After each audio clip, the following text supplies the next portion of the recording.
This episode of the podcast is generously hosted by Progressive Equity Research. Visit their website at progressive-research.com.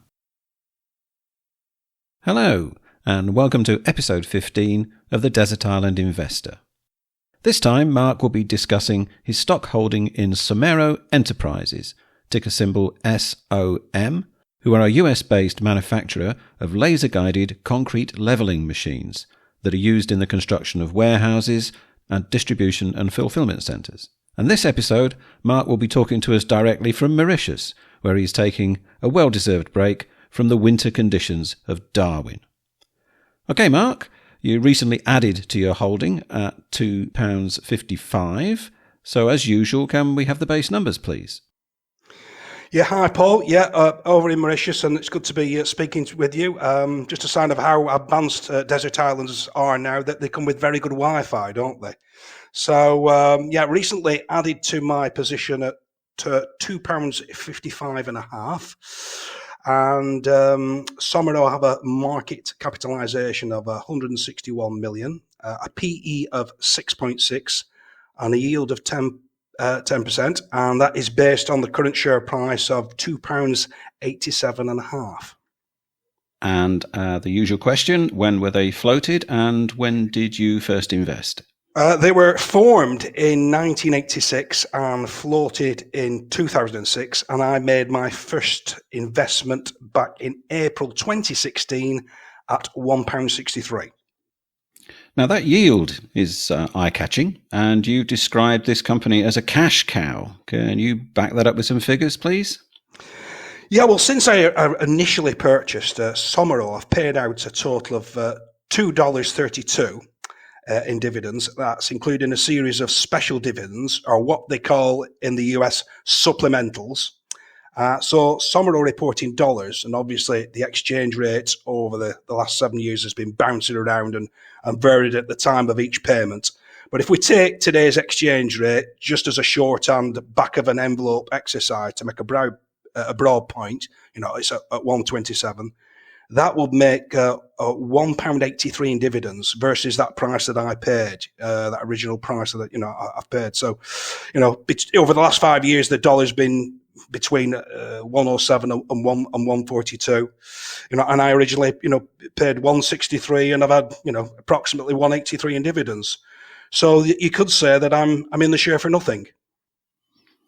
Each episode you appear to have pointed out some new aspect, and this is the case with Somero, as you explained, that despite the shares being in your ISA, you haven't received the full dividend payments like your UK domiciled stocks. Yes, US domiciled stocks are subject to a 30% withholding tax, but through a treaty, half of this can be claimed back, resulting in a net 15% reduction. So of that £1.83, only £1.55.5 has reached me. So nearly, but not quite, a dividend break even. It is a different case if the shares are held within a SIP, which is a self-invested personal pension, as under that treaty, there is no withholding tax. So if you hold this stock, it may be a consideration through which wrapper you hold it, whether it's an ISA or a SIP. Now, in order to claim that withholding tax back, you have to complete a W8BEN form that has to be filled out for the IRS, the US Inland Revenue Service.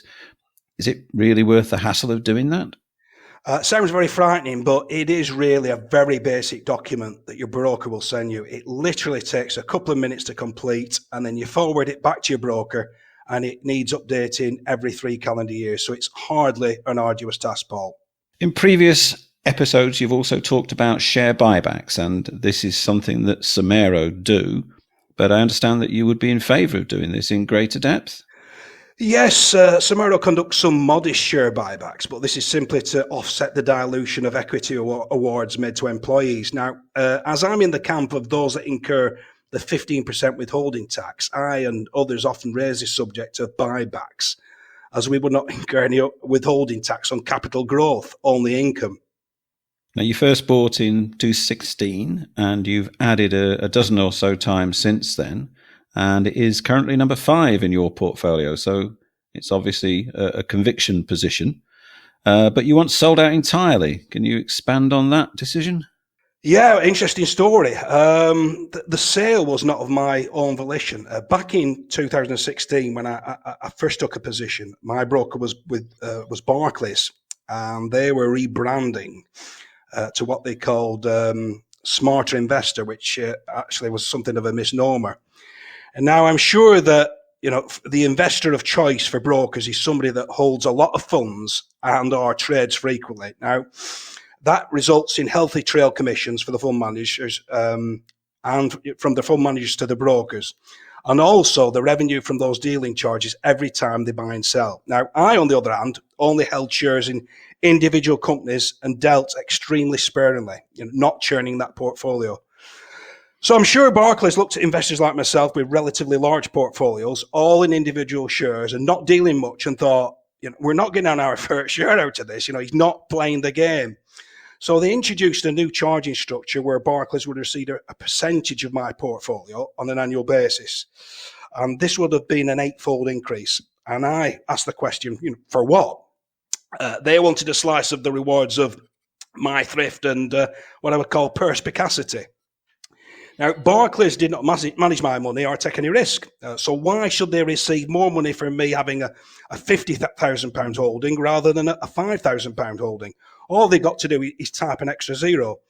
Now, when I spoke to them to complain, I was told that 90% of investors would be better off with this new structure and only 10% worse off.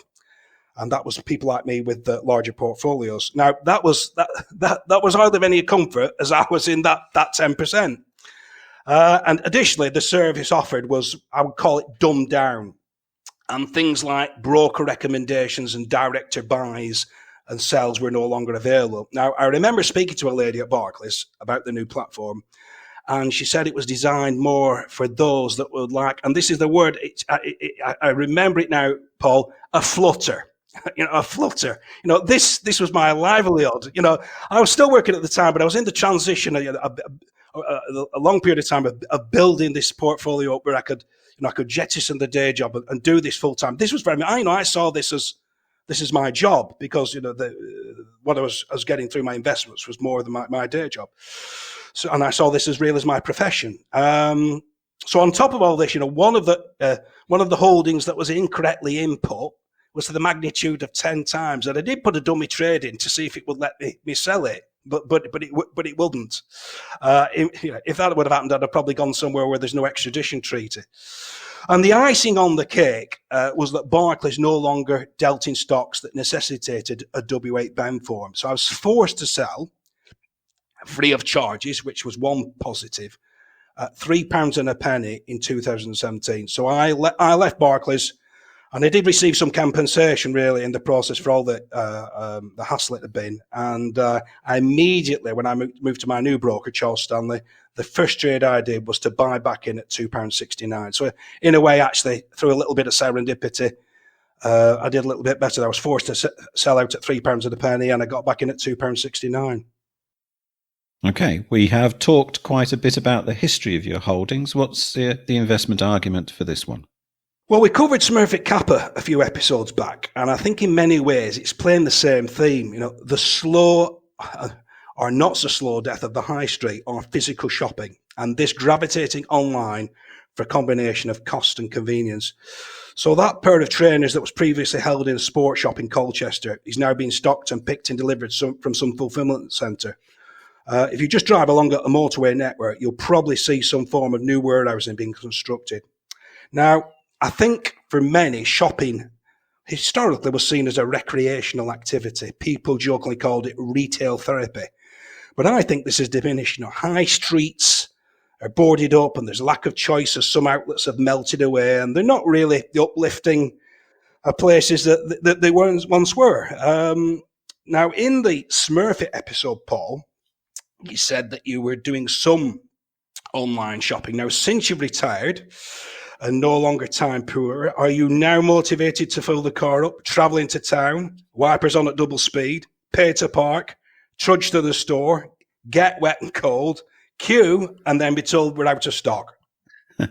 No, very much not. I think, unfortunately, people of our generation have been kind of conditioned to go shopping from birth, Mark. I still remember as a child going down every week into town on the bus with my mum for the big shop. And they did have a small supermarket, but we would still go to a proper butcher, a greengrocer and a bakery because the quality was much better. So the quality of fresh foods from supermarkets today has improved and your foodstuffs are all under one roof. But I can't say I enjoy going there anymore. Maybe it's just me, but I'm increasingly conscious that I'm the victim of habitual behaviour. And I'm definitely looking more closely at ordering more often online now. Yeah, well, I've heard it's not all plain sailing, but online ordering is increasingly popular, isn't it? Yeah, it is. I think the old school retail principle of here it is, come and get it is very inefficient compared to here it is, when do you want it delivered?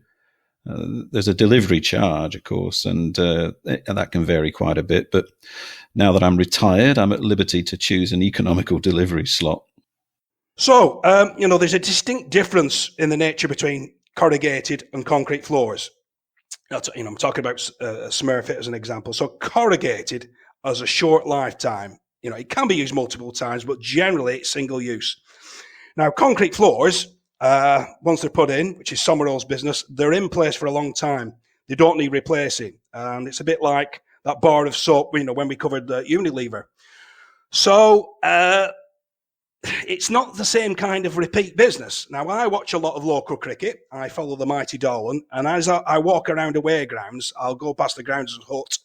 And amongst all the various equipment, there will be an old hand roller that generally needs two people to manually pull it. And they are a carbon copy of one another, with manufacturers being T Green or Bamford and Perkins. And these things are indestructible. Now, I can imagine the sales rep back in the day contacting the cricket club. Do you need another roller? Not at the moment. Dire has to give us another call in 200 years. And in Victorian times, there was a strong demand for building railway tunnels. They're still in use today, but there are very few new ones coming along. So I think with this, one of the main concerns I've got is, will we reach peak concrete slab, Paul? Yes, I think I vaguely recall a comment about peak pasty in a previous episode. Yeah. So, all right, then in that case, how about a moat? We always talk about the moat. I believe that Somero are the market leader. Yeah, there's very limited competition, and which is the main aspect, and to a certain degree, and this is an important word, is the ability to which they can attain very flat concrete slab floors. Now, with increasing the robotics, a smooth floor is essential as warehouses get higher. You pay for land, but you do not pay for sky. Companies seek higher racking. Now, a small degree out at the bottom is magnified. At the bottom of the floor is magnified with each level of racking and multiplied by the weight. And you can see how this could have a series of dominoes going over and a lawsuit with the employees at the bottom. Now, there's no hard data, as all of Somero's competitors are privately owned. And they don't have to disclose like a PLC, but Somero feel that they have 80 to 90% of the market. They have a broad range of products and a series of patents, and they are very protective of those. So Somero are based in the US. Is it a big place? Whereabouts are they exactly? Well, their HQ is based in Fort Myers, Florida, and the manufacturing is in Horton, Michigan. Now, I believe it's not just a case of sell and forget it with their products. Somero have a very strong after-sales service. Yes, they conduct the training at the Horton site and have a 24-hour, 365 troubleshooting phone line. So you become confident if you start living the concrete at a weekend or during a public holiday on Christmas Day that, should your machine malfunction, then somebody will be able to talk you through it. And I believe the concrete industry has its equivalent of the Oscars. It's called the Golden Trowel. Yes, it's a cracker, isn't it? The coveted Golden Trowel awarded at the annual World of Concrete. Now, it might sound a bit drab, and perhaps that's why it's always held in Las Vegas to spice things up a little. and encouraging attendance. And it's awarded for the flattest and smoothest floor. And Somero's name keeps cropping up as the winners have used their machines. Being based outside of the UK, do you not feel a little detached from this business? I mean, do you feel it's less accessible? I've always found their communication to be very good. They report their AGM online, live, and their results are covered in an online presentation and Q&A, most recently hosted by Tamsin Freeman and her team over at PR World. But now you've been somewhat sulky, Paul, as I'm the one who always seems to get away and you're left behind on the island. Well, I'm pleased to say that I have secured a site visit for us next year, and I'm looking forward to taking you with me, and I'm sure you'll enjoy it. Oh, it would be. So where are we off to then? Is that Horton, Fort Myers, or Las Vegas? That would be nice, wouldn't it? Yes. I don't want to pick you up in the car and you're dressed like Elvis, but no, it's probably a little bit more modest than that, Paul. We will be seeing some Somero machines in the flesh, leveling a floor, but we're somewhere in the the northwest of England. And I'm sure we'll learn something on the day. I've only seen them online, and they've always looked very graceful and balletic. And we've got Ian Jones, who is the business development manager, and Chris Dobby, who's the vice president for sales for Europe and the Middle East, to thank for facilitating this. And I have to say, it's a big positive when companies engage with shareholders, who, I always say this, let's remember we're the people who own the business. And, they haven't drawn up the drawbridge and lowered the portcullis. And I think that companies can learn a lot from the shareholders. They should see us as an asset and not a threat. As investors, we want to see our businesses succeed. And just to manage expectations, Paul, I don't think they'll let you ride on one of the machines. So it's not a fairground. We don't want that contractor coming back from his tea break and you've got the machine in top gear throwing some handbrake turns. Okay, duly noted. I'm still going dressed as Elvis. So you've mentioned the US, Europe, and the Middle East. So where's the geographic split of the business? Well, taking just the last interim results, turnover from North America's $42.4 million. Europe, Middle East, and Africa was $8.1 million. Australia, $5.3 million, and the rest of the world, $4.4 million. Now, all regions show growth other than North America, which was down from $55.6 million. But as you can see, the lion's share of the business is in North America, and this accounts for 71.6%. Now, this decrease was said to be not down to demand, but the availability of labour throughout the chain, leading all the way back to the delivery of concrete itself. Okay, and what about the product types? Yes, well, there's numerous models, but they're categorized into generic product lines. So for further information, I suggest that you look at their website, which is allthews.somero.com. But in the half year, they sold 280 units. So in the report, they give revenue per product line and the number of units. So we can broadly see how much these cost. So what they call boom screeds, that was $24.4 million. Across 84 units, so that's $290,000 on average each. Ride-on screeds, that was $11.2 million across 94 units, which is an average of $119,000. Remanufactured machines was $3.4 million across 14 units, which is $243,000. 3D profilers, which was $4.3 million across 41 units, and that's $105,000. And then there's they classify them as others, and some of the names there are the Somero Line Dragon, the Somero Broom and Cure, the STS-11M Topping Spreader, the Copperhead, the Mini Screed C, and the SPS-50, which sounds like a handgun. And collectively, those accounted for $15.6 million across 47 units, which were an average of $332,000. So you can see none of these machines are particularly cheap, Paul, and there's added value here. So those base numbers that you mentioned at the beginning of the podcast appear very modest compared to some of the companies that we have covered. Any thoughts on why this is? Well, the share price has bounced around over the years that I've held, but I would say that it's never looked particularly stretched. Being in the construction sector, it's seen as a cyclical business. But I would counter that parallel to the short term, there is the long-term trend of gravitating to online shopping. And I'm confident that emerging markets will follow the example of modern economies as they have across a number of behavioural changes. Aging populations and increased labour costs will make robotics a more appealing option, and they will need flat floors. And of course, they should be seen as non-residential and classified separately. This is about concrete slabs for warehouses.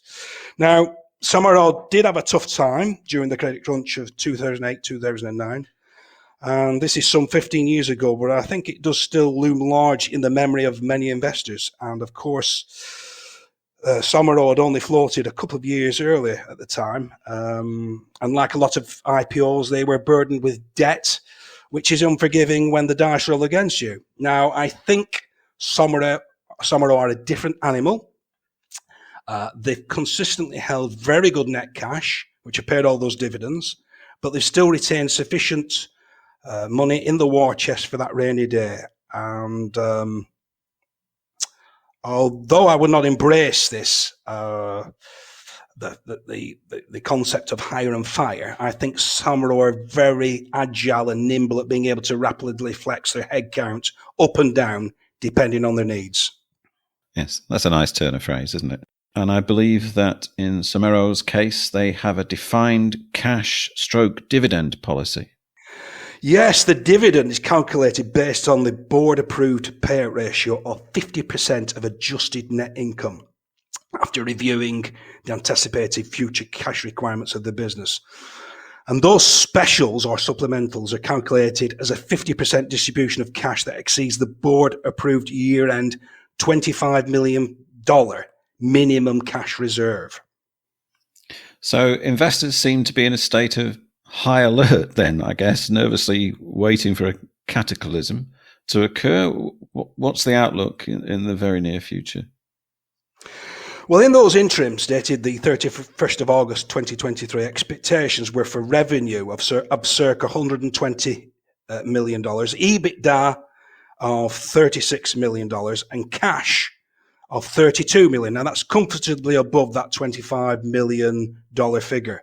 Now, that compares to the previous year of $133.6 million revenue, $46 million EBITDA, and $33.7 million cash. Of course, those are just expectations, but based on past history, I've always found Somero to, if anything, under-promise and over-deliver. And they have been known to make profit upgrades along the way. Again, this isn't a guarantee, but we can only judge on past performance. So on forward visibility, which is limited, but nevertheless reassuring. So Somero is only valued at £161 million and expected at the year end to have £25 million-ish cash. So that represents about 44.5 pence of that £2.87.5 pence share price. So in conclusion, is this an investment where you're looking for a share price re-rating, or are you happy to bank those dividends? It's the earnings and those dividends that are my primary concern. Yes, it's nice to see share prices charging ahead, but that often takes them out of my range where I cannot feel I can add at those levels. I speak with lots of private shareholders, and they always seem depressed and downbeat at the level of the indexes and share prices. Unless they're hitting record highs, they're not happy. As long as the companies are performing and making a good return, then that's me satisfied. The share price can do what it wishes. Now, compare this to somebody that buys a fish and chip shop, hoping that it'll provide a job and an income for 20 or 30 years. I would imagine their daily concern would be on the takings and the earnings of the business, primarily, and not its resale value. Okay, it's time for our regular spot question in a bottle. And let's see what's in the bottle today.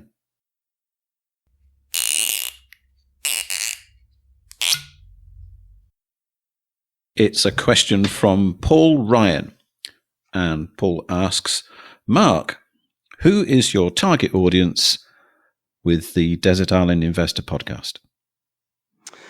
Right, thanks for your question, Paul. There was an extra communication attached to the question, which I'll just read out, actually. It was when we did the Focusrite one, and he put, Focusrite, I'm not familiar with it, but it's obviously around us. Really enjoyed this one, Mark. The relationship between yourself and Paul is burgeoning with some good humour. I had assumed you were old friends, and it shows. Oh. Well, that's right. We are old friends, Paul, but you're somewhat older than I am. You're an older friend than I am, aren't you? Yes, of course I am, Mark, Yeah. I think who is the target audience? Anybody that we can get, really. But no, seriously, I think the people that we are targeting primarily are people like myself who are private investors. We're not professionals. Don't profess to be a professional. And also, probably people like yourself, Paul, who are interested or inquisitive or perhaps of getting involved in investing. So that's what I'd say is our main audience. Perhaps employees. I would imagine employees are interested in our take on their business, as they've got a lot of their own capital invested in it, and a lot of them may be shareholders as well. Any particular thoughts yourself, Paul, on who we're targeting? I think employees actually is a good sector, because I don't suppose that employees would necessarily go out of their way to trawl through the financial news to find out how their own business is doing. Unfortunately, a lot of them only find out when they turn up for work and find the doors are locked. So yeah, I think it would be good if they took an interest in that sort of thing, and it may well indeed be the case that an employee might find it valuable in the long term to invest in their own employer. Yeah, I don't want to be evangelical, but I started investing early, and it would be encouraging if more younger people actually invested, because they've got the greatest amount of time for it to do them some good. The sooner you start with compounding, really, it will be very, very encouraging. And also, we've had a number of comments and we've had some questions, but the only woman that we've had a question from is my wife, Elaine, and she doesn't really qualify as a woman, Paul, does she? What's her question? Are you going to be doing that much longer? Yeah. So I'm sure there must be more women investors out there. There's no reason. There are 50% of the population. So I'd certainly like more women to be in touch with us, Paul. I know that you would. And do brokers? I don't suppose anybody's done a survey of how many investors are women. So I've never seen anything on. I'm amateurishly going through the finance websites, looking at share prices, mainly because you say you're going to cover a stock, and I just want to go and see which way that graph is going before we start. But I've never seen any data on whether it's very popular with women or just it's a male only thing. Yeah, well, there is an argument. I've read articles that women make better investors because they are not as emotionally driven as we are by testosterone and being reckless decisions, Paul. So perhaps there's no reason why it's not a male domain. So let's hear from some women, please. And also, sorry, go on, Paul. Well, I know that there are some women traders, because again, when I started looking at this, subject matter in a broad sense, there are quite a few YouTube videos about trading, and I didn't understand the difference at the time, so I watched those as well. And there are quite a few women doing that, but that's I think you're up against it a little bit with young people with trading, because it does seem quite exciting. It's a very of the moment kind of activity, and you get, I think they probably get a buzz out of trading if you actually sort of manage to sort of click that mouse at exactly the right time and get a win. So you're trying to get young people to say, well, that's fine, but don't overlook the opportunities for taking some of that money and actually putting it into something long term. Yeah, so we've got to stress that we are investors, or I'm an investor and not a trader. Just to share as well, surprisingly or interestingly, with certain data that we've got, Paul, is our audience is not UK based, is it? We've got less than 60% of audience is in the UK. We've got people from all over the world stumbling across us, Paul. We've got a strong audience in places like Japan and Finland. Yes, I think you've skewed the figures a little bit by clicking on our podcast from your current location in Mauritius. But yes, we have one person in Mauritius that's quite interested in the podcast. Unfortunately, that's you. Yeah, but I think we've got about 4% of our audience is coming from Finland. So I believe the Finnish word for thank you is kiitos. So kiitos, Finland. Yeah, okay. It's like the Eurovision Song Contest. And there's expats around the world, isn't there? You know, working in all kinds of countries. Just because they're based in Georgia, it doesn't necessarily mean they're Georgian. They could be British citizens. Or, you know, we cover companies like Smurfit, which are a forestry product. So that's something that is perhaps why the Finnish audience is there, because they're interested in that industry, Paul. Either that, or you've struck a gold vein of expats from Darwin who are living in Finland. It's a difficult question to answer because there's so many potential, you know, people who might be interested. I'm hoping that we're going to try and provide the the data that's useful to them in a sort of reasonably casual way. We don't want to get too stuffy about things, do we? Mm-hmm. I think what I would turn this question on its head and say, who is it not?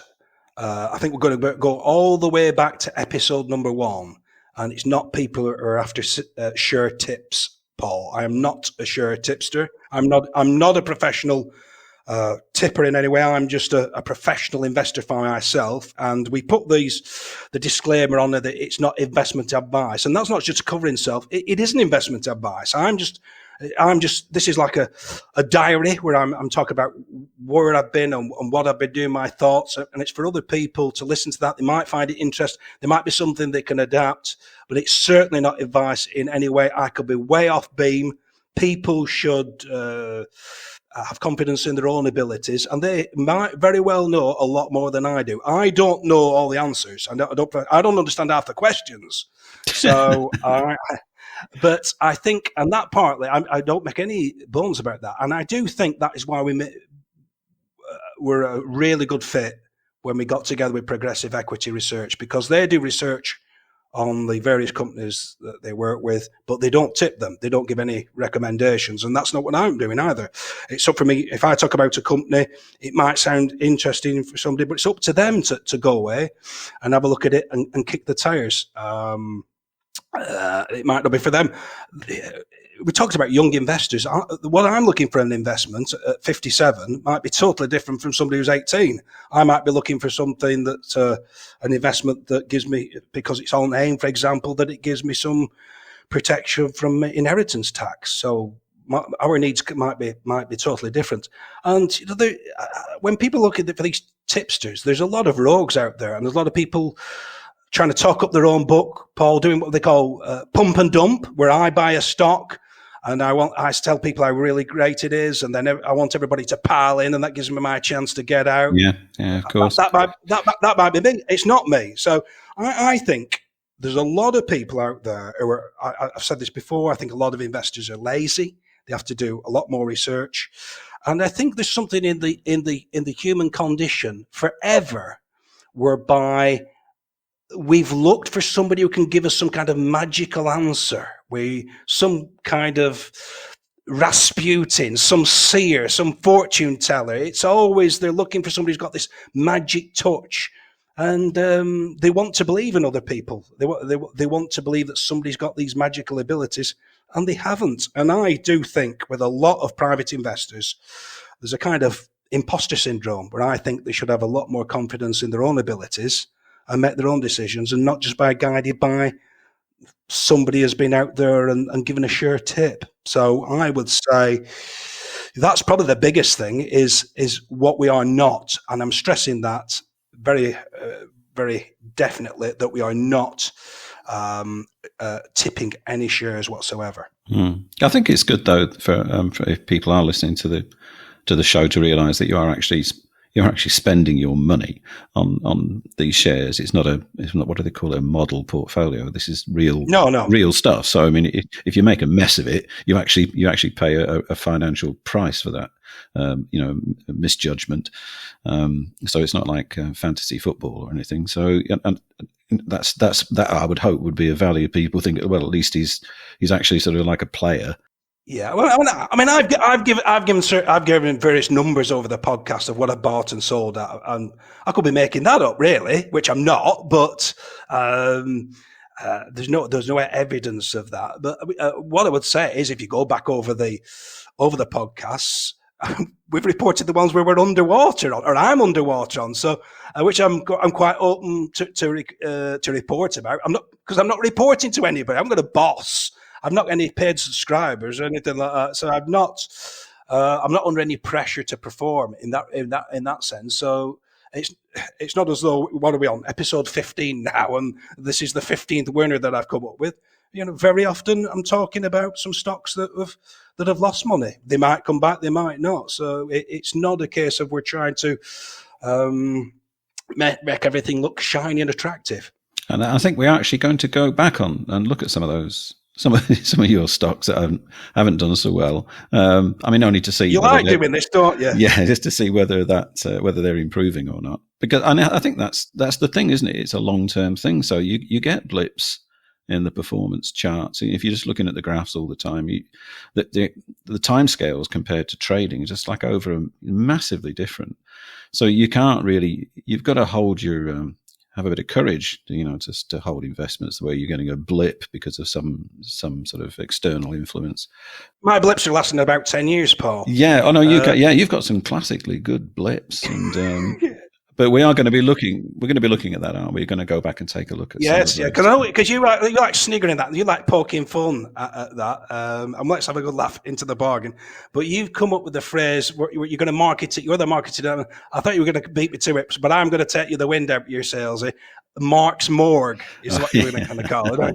Yeah, we want to. Yeah, we're planning on hopefully having a section called Mark's Morgue. Which will be introduced on the basis of what's on the slab today, Mark. We can see. I mean, sometimes, like I say, they can just be unconscious, can't they? Just waiting to come back to life. But we will be looking at the ones that are completely passed away and rolling them into the cupboard. Yeah, we said right at the beginning, real life experiences. This is a warts and all. The good, the bad, and the downright ugly, Paul. So, yeah, we don't want to be seen to be sugarcoating anything, do we? No. So, Paul, I hope that sort of answers your question.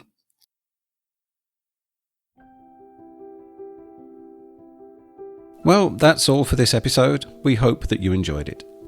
Please remember the content is for information only, and it is not financial advice. If you would like to pop a question into a bottle for Mark, just post your question in the comments, and hopefully it'll reach the island in time for the next episode. Thanks again for listening. See you next time.